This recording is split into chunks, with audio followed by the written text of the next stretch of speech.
So, Hoyoverse has just released a new character teaser, Furina, member of the cast for Genshin Impact. Now, I was already hyped for Furina, but then the trailer dropped, which just made me want to pull for her even more. Her character music was on point. But let's see what this devious Archon has to offer. Alright, what we got, Hoyoverse? Opera walks the line between truth and fiction. Another performance. For though the story is fictional, as far as the characters are concerned, their fate is real. I'm loving her character so far, man. They did an amazing job on her. Especially the voice actor. Therein lies the rub. Are you and I the audience? She's or characters so on cute, the dude. stage? Nobody can know for sure. After all, nothing is easier to fool than the senses. Okay, what you cooking, Furina? We know only one thing for certain, that the prophecy is true. Because in this show, the prophecy is a part of all characters' fates. Don't believe me? Yeah, what are you hiding, man? I haven't noticed that I'm not even speaking to you. This Alright. is just a recording playing in your head. Yeah, sure thing. Oh? Now, do you see? The prophecy has come true. Yep, and everyone's everything has been dead. lost to the great flood. So, was the flooding real then, or is it just imagination? And you Oh, very are close. the only one I have left. Oh, okay, it's just a robot. And so, while fate may seem like it's playing cruel jokes on you, only fate will not deceive you. Interesting, okay.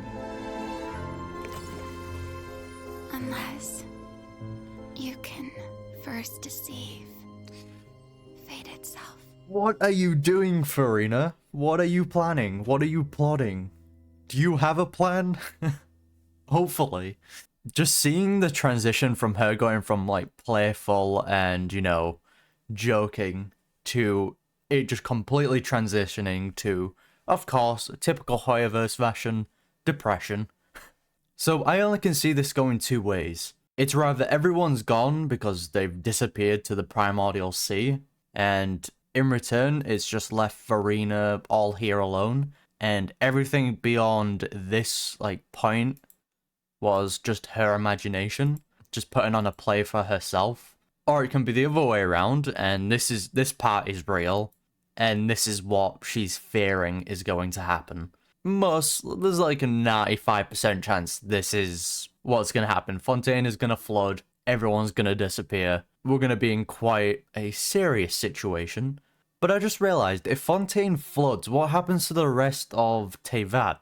Because I feel like that would cause flooding problems all around Teyvat, right?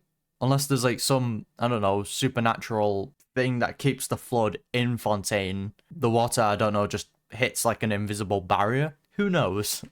But yeah, this is a very interesting line here. Are you and I the audience? Or characters on the stage? Ooh, mystery. But yeah, it's so difficult to tell, like, what kind of personality Furina is. If she is, like, this bubbly, kind of cheeky brat, or if she is, like, more mature and is just putting on a performance. It's still very hard to tell, which, you know what, I've got to give props to her character for that. Because there's still multiple theories of, like, oh, there might be multiple Furinas, there might, you know, blah blah blah, all that kind of stuff. Only the Archon quest will be able to answer that question. Furina hugging the mechanical dog kind of hits, especially if everyone's like kind of disappeared at this time.